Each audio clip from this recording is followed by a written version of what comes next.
Hi everybody. So this video is going to focus on contextualization, the context behind writing your essay. We're going to focus on the prompt that you just wrote for your LEQ.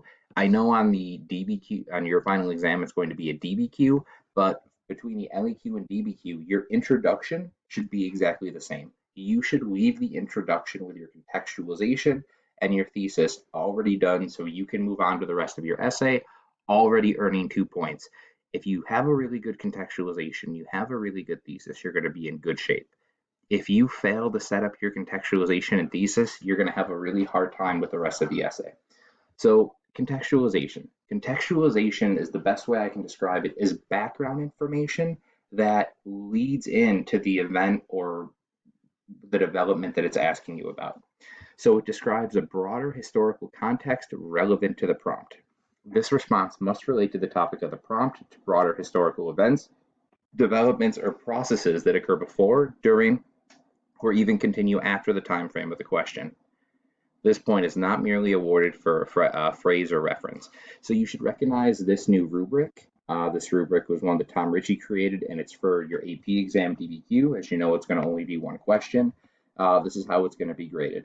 I have it pulled up because looking at the LEQ that you just wrote about old and new imperialism, the only parts that we need are these first two when looking at the context.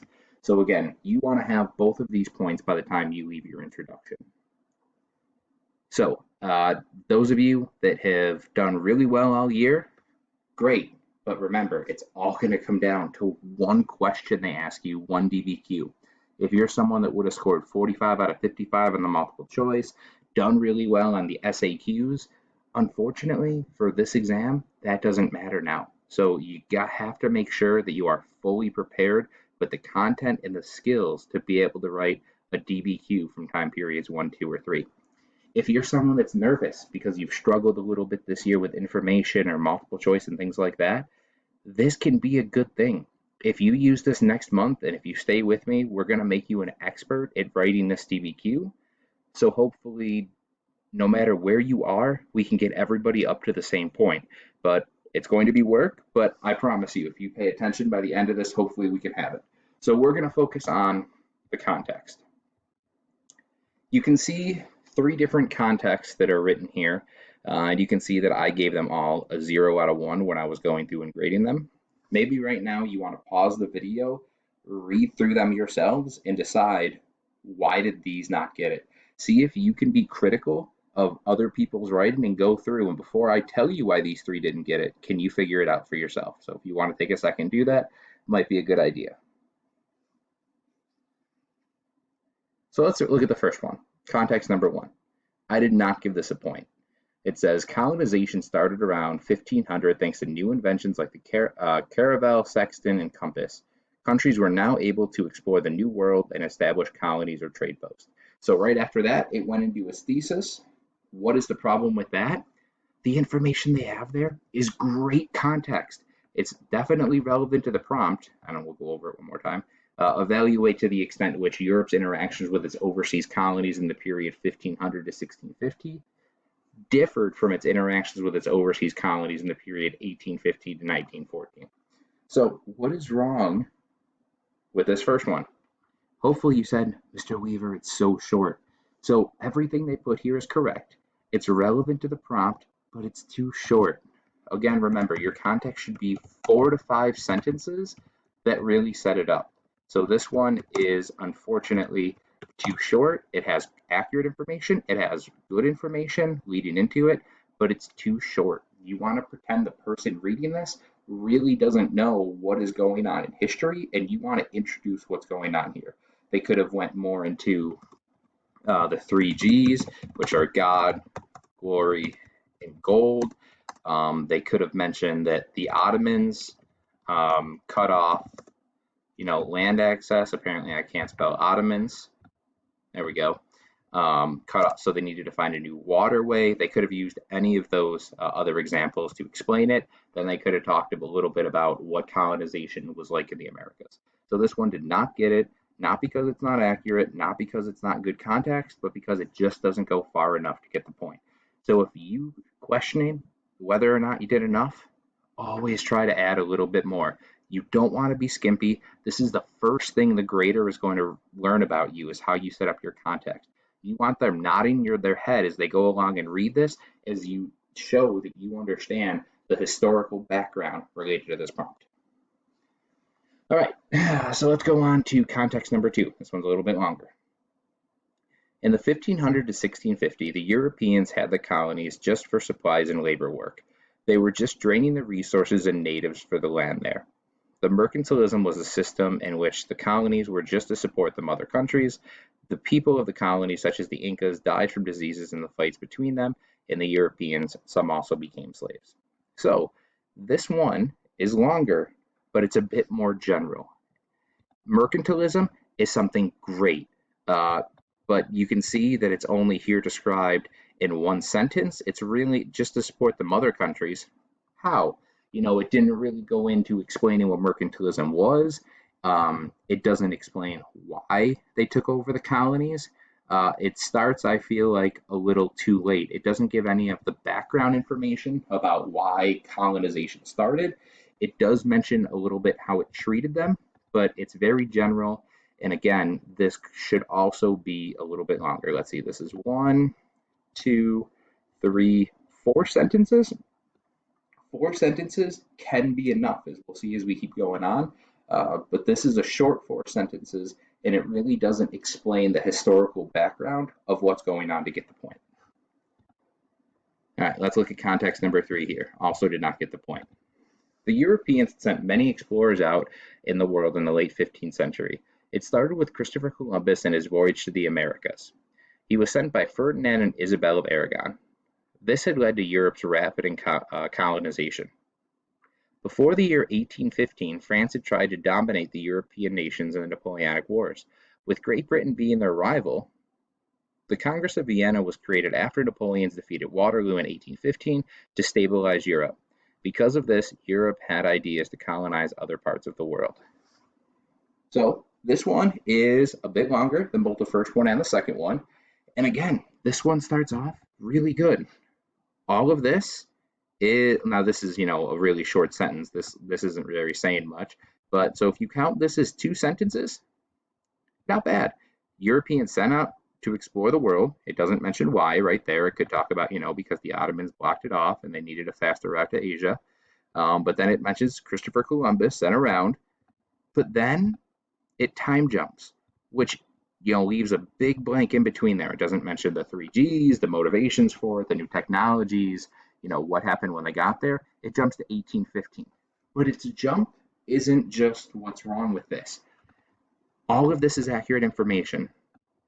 But does the Napoleonic Wars really have anything to do with imperialism? Does Napoleon being defeated at Waterloo in 1815 really have anything to directly do with imperialism? Now they say it stabilized Europe, and okay, I could agree with that after you kick out Napoleon and restore the monarchs in place. We know there's going to be revolutions after, but that's not the point. In my mind, none of this is related to the prompt. So even though they're introducing both time periods, I don't think the whole second half 3 sentences of this has anything to do with the prompt, and therefore I also didn't give this one credit. Now let's look at one I did give credit to. Context number 4. Europeans began to explore the rest of the world by sea during the 1400s. They had to do this as the Muslim Empire blocked the land and trade routes to the east. Boom. So right there, we already know why they're telling us they're beginning to explore, and they told us why. Now it's going to introduce the countries that are doing it. Portugal was the first country to explore, and they did this by setting up trade posts on the coast of Western Africa. The second country, Spain, on the other hand, began to colonize the New World, for which Europe was discovered in 1492 by Christopher Columbus. I like that this person said for Europe, because obviously, you can't discover something where there's people already living. Spain's use of colonization sparked the nation's golden age under Philip II. This success led to other European nations deciding to colonize the rest of the world as well, instead of using Portugal's less invasive way to make money. Now, there's other reasons that it's going to lead besides Spain making money, but this does a good job. It introduces exploration. It explains why. It explains different countries to do so, and talks about Spain. Could this be better? Of course it could. It could have mentioned the new technologies that were used. It could have mentioned the 3Gs, and it could have focused a little bit more on the actual colonization that Spain did in the New World. But here, I believe there's enough to get that point because it clearly provides a background to what's going on leading into the thesis. Another one, context number 5. For much of its history, Europe, especially in the north, was fairly isolated and mostly concerned with its own affairs. This sentence is good. It's a good topic sentence, and that's fine. But I'm telling you right there, that's not really adding to anything, though it does make it sound nicer. In the 15th century, however, Europeans began exploration of the world on a large scale. This was enabled by the prosperity of countries such as Spain and Portugal, as well as new innovations such as the compass, astrolabe, and a new ship called the caravel. Portugal began its exploration with Africa, attempting to sail around the world in India in order to purchase spices without the Muslim middlemen. Talks about Vasco da Gama succeeded in getting to India, bringing back a large quantity of spices to Portugal. Instead of trade, Spain focused on conquest, taking over South American empires and forcing natives to work under the encomienda system. Later, Britain, France, and Holland would also have colonies in the Americas. This is great. Talks about why it took place. It talks about the encomienda system, and it doesn't get, you'll notice it mentions something specific. It says forcing the natives to work. You'll notice that she doesn't spend forever talking about it, but remember, it should be specific in the context, but you're not going into, as much detail as you would later on when you're talking about evidence to support the prompt and so on later on. So this is a good lead into the thesis. This would get the point. I'll be real with you. This is the one I wrote, and obviously, I've had a bit more practice with it, but I don't think this is anything that you're not capable of. The first part is my context here, and below is my thesis, just so you can see it all in one paragraph together. In the late 15th century, European states along the Atlantic Ocean began looking for new trade routes to Asia after the Ottoman Empire cut off trading routes by land. New technologies such as the compass, caravel, and astrolabe made it easier for explorers to travel faster and farther. When Spain discovered the New World for Europe, they began to set up colonies in Latin America in order to acquire gold and other natural resources while also trying to spread Christianity. During the process, Europeans enslaved, exploited, and killed millions of natives who were already living there. As European countries began to industrialize, more countries began colonizing new territory for natural resources and a market to sell goods. I hope that you can read that and see that it includes, why is it going to happen, what was going on in the time period, and obviously I even include it in leading into imperialism and talking about the exploitation and killing of natives who are already living there.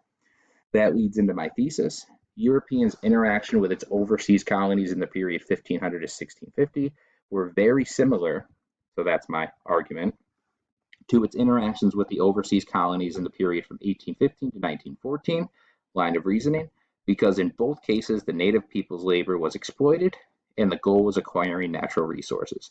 So you can see later on in my essay, those are going to be the specific evidence that I bring up to prove my point that they were very similar.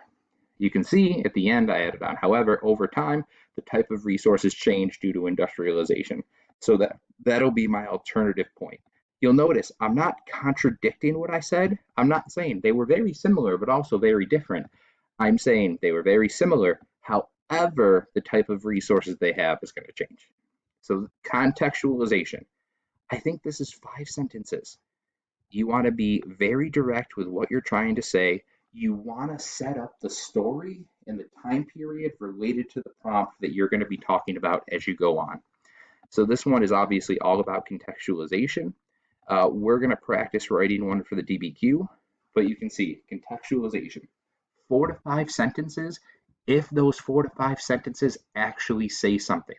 Ask yourself when you write, is this contributing to the reader's knowledge related to the prompt and what it's leading into?